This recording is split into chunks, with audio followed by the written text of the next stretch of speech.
In this video, we'll follow the journey of Dalton Russell, the mastermind behind the heist at the center of the film Inside Man. But as the film unfolds, we see that there's more to his heist than meets the eye. What are Russell's true motives for the robbery? This is the question that will keep you on the edge of your seat as you continue watching this thrilling heist film. Join us as we explore the twists and turns of Inside Man and see how the story plays out. But, before we continue, please like and subscribe to our channel for more video like this. Dalton Russell, a man who has claimed to be in a prison cell, introduces himself in the darkness.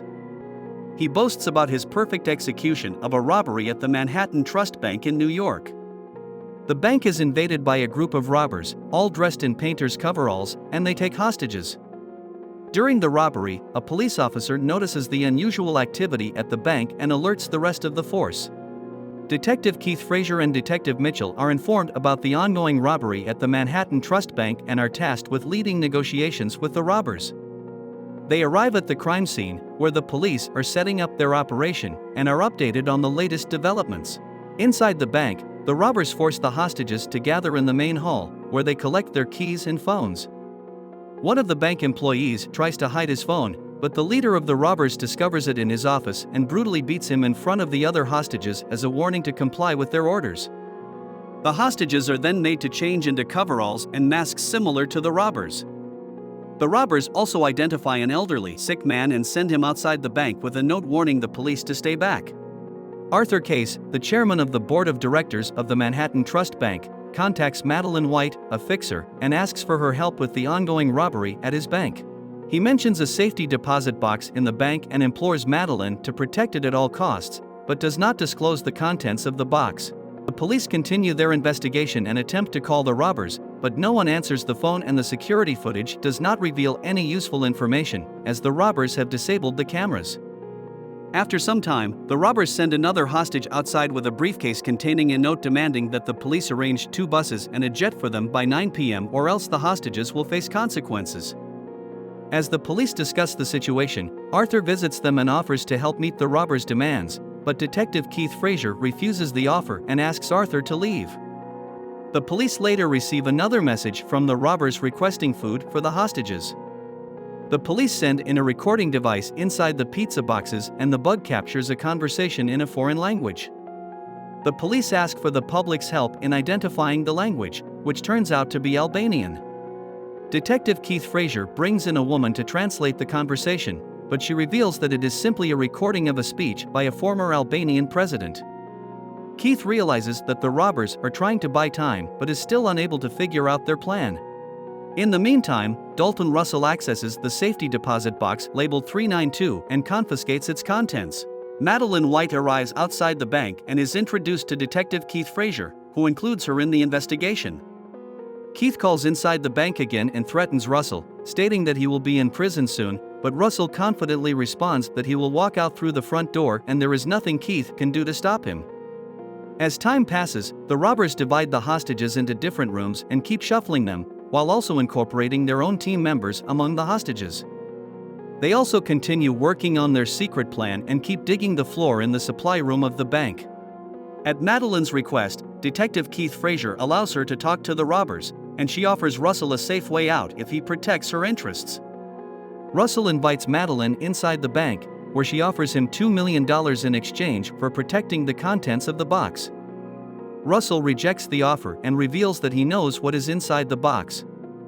He tells Madeline that the box belongs to someone who worked at a bank in Switzerland during World War II and profited from the war to establish the Manhattan Trust Bank. Madeline realizes that Russell knows about Arthur's past and asks him to take her to the safety deposit room. Inside the box, they find an envelope containing documents from Nazi Germany, and Russell mentions that Arthur should have destroyed these documents a long time ago. Madeline offers him help in exchange for a safe way out, but Russell is not interested. She returns outside the bank, where Keith asks her about her conversation with the robbers, but she avoids answering and says she is not allowed to share any details. As the team discusses the potential plan of the robbers, Keith suspects that they are only trying to distract them in order to buy more time. He decides to be proactive and calls Russell to inform him that he has arranged a plane as per their demand, but he will not hand it over until he is sure the hostages are safe. In response, Russell invites Keith inside the bank and shows him around, introducing him to the hostages. He takes Keith to a different room, where Keith assures the hostages that he will be taking them out soon. Keith talks to Russell and offers him two options: either he will arrest Russell after the robbery or he can walk out with him and end the robbery now. Russell rejects both options. During their conversation, Keith also reveals that he knows the robbers never wanted a plane and were just trying to keep them occupied. Russell also asks Keith about his personal life, and Keith mentions wanting to get married but not having the financial resources to do so. Before leaving the bank, Keith Frazier tricks Dalton Russell into a fight and tries to remove his mask, but Russell's friends rescue him. After leaving the bank, Keith tells Detective Mitchell that he intentionally started the fight to gauge the mindset of the robbers and has come to the conclusion that they will not harm anyone. However, he is proven wrong when Russell calls him and directs him to point the cameras towards the second floor, where the robbers execute one of the hostages in front of the police. Keith becomes frustrated and rushes back to the bank, where Russell tells him that he is responsible for the killing and will continue to kill more hostages if his demands are not met.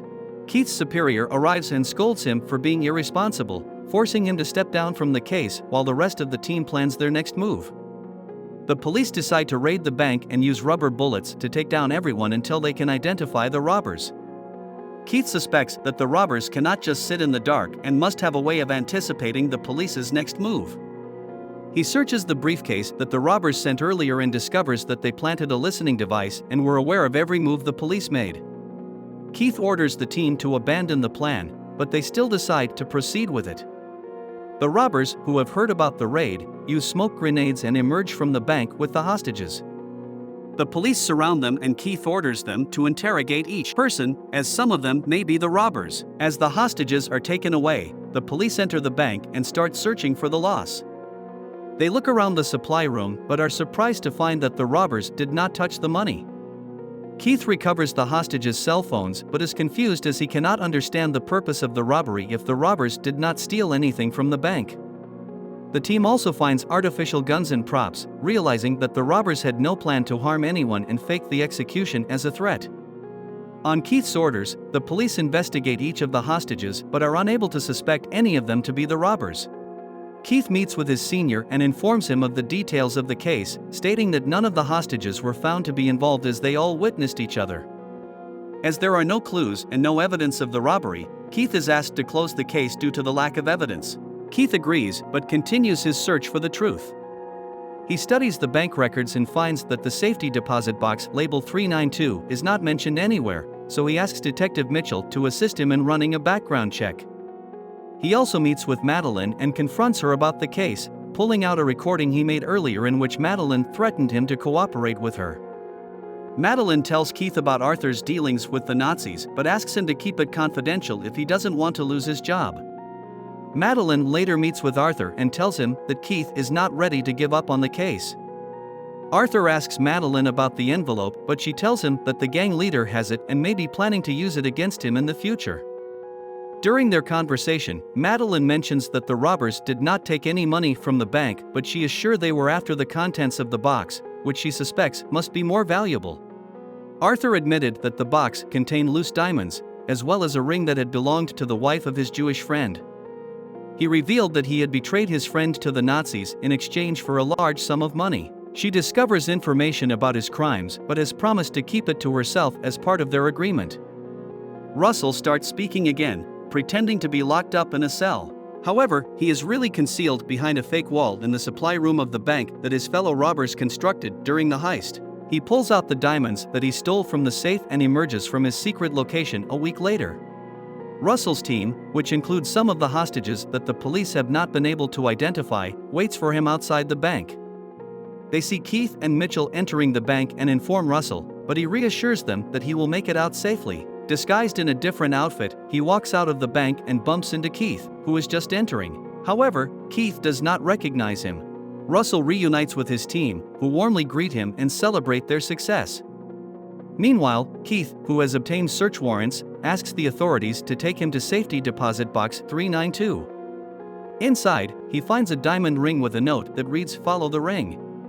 Keith and Mitchell visit Arthur and question him about the ring, but he does not reveal anything. Keith later meets Madeline and convinces her to report Arthur to the War Crimes Office.